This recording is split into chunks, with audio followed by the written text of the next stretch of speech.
जो कि geopolitical point है। और मैं चाह रहा था ये ना बोलूं, लेकिन मजा आता है तो फिर बोल ही देता हूं कि चाइना के पेट पे लात पड़ने वाली है बहुत तेज। वाणिज्य मंत्रालय के आंकड़े के मुताबिक 2023-24 में अप्रैल से जनवरी के दौरान स्मार्टफोन जैसे पूरी तरह से असेंबल किए गए इलेक्ट्रॉनिक्स के आयात में 40% की गिरावट आई है। इसके असर से भारत में चीन और दूसरे देशों से इलेक्ट्रॉनिक्स आइटम का इंपोर्ट घटता जा रहा है। और ये जो सप्लायर्स हैं, जिसे वो कहते हैं ना, वो स्क्रीन हो, केसिंग्स हो, बैटरी पैक्स हो, असेंबली के लोग हों, बाकी चीज़ें हों, वो भी सारे इंडिया शिफ्ट हो रहे हैं। आप इमेजिन नहीं कर सकते कितने बड़े पैमाने पे ये एक्टिविटी हो रही है।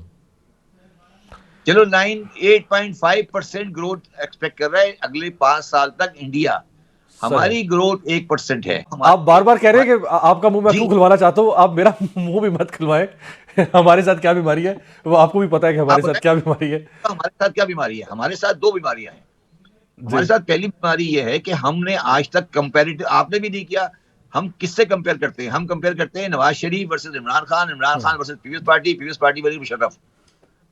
अब 4 कुएं के मेंढक आपस में कंपेयर करते रहते हैं। ये जो 20 हैं ये बनेंगी, जो चाइना का जो 80 है ना, चाइना के 80 वहां से भारत में आएंगी, भारत में बनेंगी। यानी कि आपने चाइना का धंधा काट दिया। दोस्तों, चाइना प्लस वन पॉलिसी भी यहां पे मुझे आपको समझानी पड़ेगी और बहुत जरूरी है कि आप समझें चाइना प्लस वन पॉलिसी है क्या। और पर्टिकुलरली आत्मनिर्भर की भारत इंडिजिनस जो डिफेंस डेवलपमेंट है उसकी भी बात कर रहा है। हाउ डू यू सी ये दुनिया में जिस तरह चीज़ें शिफ्ट हो रही हैं? कल बल्कि मैं देख रहा था एक आर्टिकल इकोनॉमिस्ट का आया हुआ था जिसमें हेनरी किसिंजर का इंटरव्यू था, तो वो कह रहे थे कि चाइनीज़ ने समझ लिया कि अमेरिका हमें रोक रहा है और अमेरिका ने समझ लिया कि चाइना तरक्की कर रहा है, तो हमें इसको कैसे मैनेज करना है। इंडिया यहाँ पे कहाँ खड़ा हुआ है? जय हिंद दोस्तों, जैसा कि आप लोगों को पता है भारत बहुत तेजी से ग्रो कर रहा है। भारत की अर्थव्यवस्था भी बढ़ेगी और हर साल $1 ट्रिलियन भारत की अर्थव्यवस्था में ऐड होगी। ठीक है, सो हमें चाइना का पीछा करना है, अर्थव्यवस्था में तीसरी बड़ी अर्थव्यवस्था बनना है। तो इन सब के लिए पूरी दुनिया से सामान मंगा के तो काम नहीं चलेगा। जब हम मेड इन इंडिया की चीजें बनाएंगे, भारत में चीजें बनाएंगे, तभी जो है हम अमीर देश या हमारी अर्थव्यवस्था बढ़ सकती है। ठीक है, इसी के तहत दोस्तों बहुत बड़ी कामयाबी भारतीय वाणिज्य मंत्रालय की तरफ से शेयर की गई, जिसमें मोबाइल फोन के जो इक्विपमेंट्स हैं जो हम पहले विदेश से मंगाते थे उसमें 40% की कमी आई है पिछले 2 से 3 साल की तुलना में। यानी अगर हम 2020 में किसी भी फोन के 100 यूनिट्स के सामान मंगाते थे तो अब हम सिर्फ और सिर्फ 60 यूनिट्स के सामान मंगा रहे हैं। यानी जो बचे 40 यूनिट्स वो हम भारत में बना रहे हैं। ठीक है, बहुत बड़ी कामयाबी है ये 2014 के बाद से। 2014 से पहले दोस्तों भारत में सिर्फ और सिर्फ 12% जो स्मार्टफोन है ये सब भारत में असेंबलिंग होते थे या इनके पार्ट्स बनते थे। आज का समय दोस्तों है 2014 के बाद से पिछले आप लेके चलो पिछले 10 सालों में, तो 10 सालों में दोस्तों लगभग 55% की बढ़ोतरी हुई मेड इन इंडिया की चीज़ों में। अब जो मोबाइल फोन आप लोग यूज करते हैं इसमें 55% मेड इन इंडिया इक्विपमेंट्स होते हैं और वो असेंबलिंग भी इंडिया में होती है। सो आप इसी से समझ सकते हैं। और यहाँ पे असेंबलिंग होने के बाद यहाँ की जनता तो यूज कर ही रही है, एज वेल एज हम विदेशों में भी सेल कर रहे हैं। उसका एक सबसे प्रमुख एग्जाम्पल है आईफोन और सैमसंग की कंपनीज।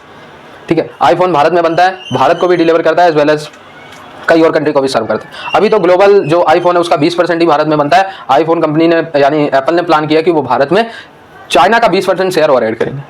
ठीक है, सो बहुत बड़ी बात है। इसी तरीके से अपना भारत डेवलप होगा। ठीक है, स्मार्टफोन के बैक कवर, जीएसएम एंटीना और कैमरा लेंस जैसे पार्ट्स के आयात में भी वॉल्यूम के हिसाब से 33% और वैल्यू में 26.5% की कमी आई है।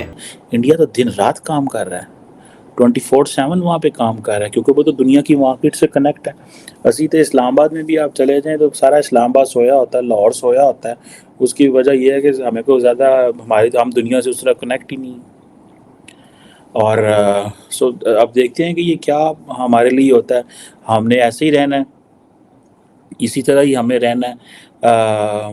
जिसे वो कहते हैं या कि हमने इन ट्रेडिशनल चीज़ों में पैसे लगाने हैं या कि हम ये जो टेक्नोलॉजिकल वर्ल्ड है इसमें भी हम जाएंगे। ठीक है जी, जैसे टाटा है, वो इतना बड़ा नाम है इंडिया का। यार एक आईफोन की जो मार्केट कीमत है $1200 है, या 1400 या 1500 या 1000 या इससे भी कम, चलो जितना भी उन्होंने रखा होगा।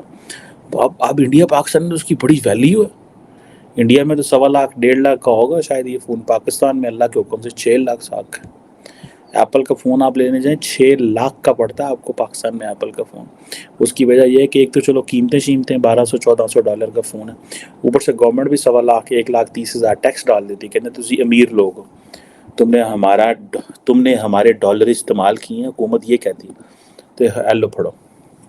सो ये चीज़ें जो है वो करती है।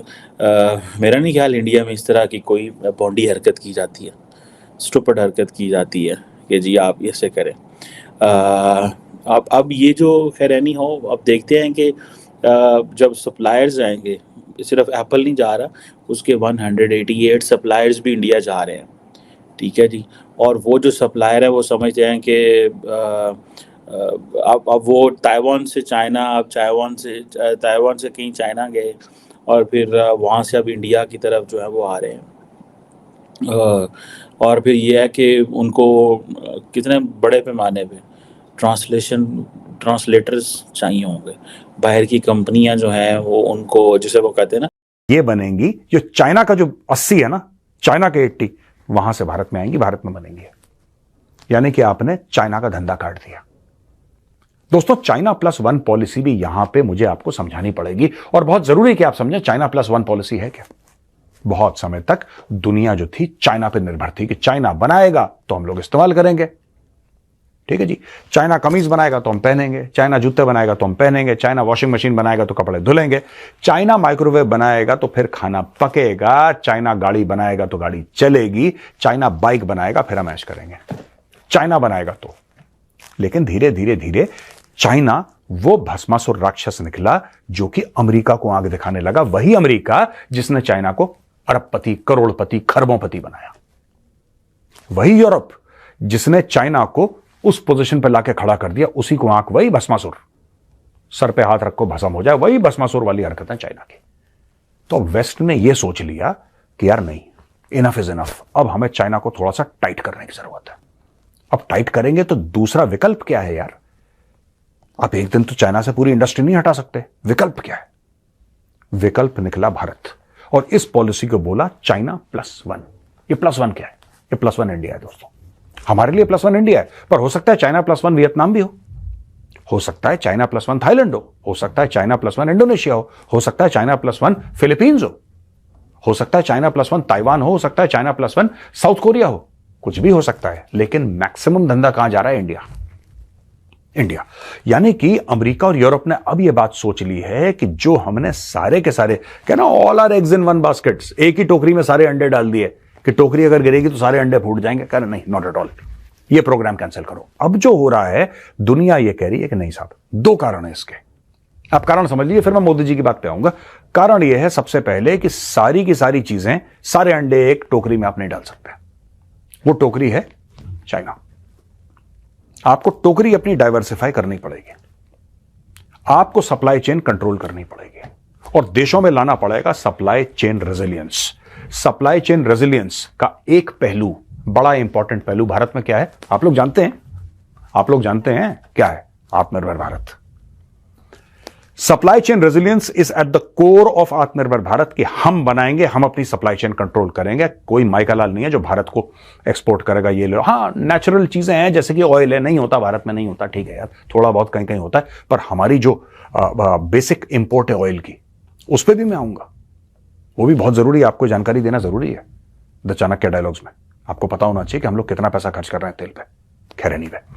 तो दोस्तों, ये जब चीन की बात हुई ना, तो एक तो आपने चाइना +1 पॉलिसी कर दी, और धीरे धीरे ये बात मैं भी कई सालों से कह रहा हूं, और ये बात धीरे धीरे धीरे मिनिस्ट्री ऑफ एक्सटर्नल अफेयर्स ने दाएं बाएं इसने उसने समझाने की कोशिश करी। यार, तुम बात करते हो लोकतंत्र की, ये अमेरिका से बात हो रही है, यूरोप से बात हो रही है कि यार तुम तो बड़े लोकतंत्र के चैंपियन बन रहे हो। भारत में कुछ भी हो जाता है, तुम्हें लगता है कि भारत में लोकतंत्र खतरे में है। भारत में चुनाव होते हैं, तुम उस पर ज्ञान डाल देते हो यार हमारे ऊपर, कि ज्ञान की वर्षा कर देते हो। भारत में कुछ होता है, आप ये कह देते हो, वो कह देते हो। लेकिन जब आपके पैसे कमाने की बारी होती है तो आप चीन के गले, चीन में लोकतंत्र है, यानी कि ज्ञान देने के लिए भारत, जितना भी ज्ञान है, जितनी भी गलतियां हैं, सब भारत में निकालो भैया, सब भारत पे निकालो, क्योंकि भारत तो डेमोक्रेसी है। भारत कहेगी ठीक है, आपका बोलने का अधिकार है, आप भारत की आलोचना भी करो, भारत फिर भी यही बोलेगा कि आपका तो बोलने का अधिकार है, कोई बात नहीं, आप बोल सकते हो। लेकिन चाइना के साथ आप ये नहीं कर सकते, क्योंकि चाइना लोकतंत्र नहीं है, और आप चाइना को खरबों डॉलर एक साथ दे रहे हो। हर साल आप खरबों डॉलर चीन को दे रहे हो। वही चीन भस्मासुर बन के आपको आंखें दिखा रहा है, और आपको भस्म करने के चक्कर में, ये कहां का लॉजिक है? अब गोरे को समझ में आ गई बात, अब गोरे को आ गई बात।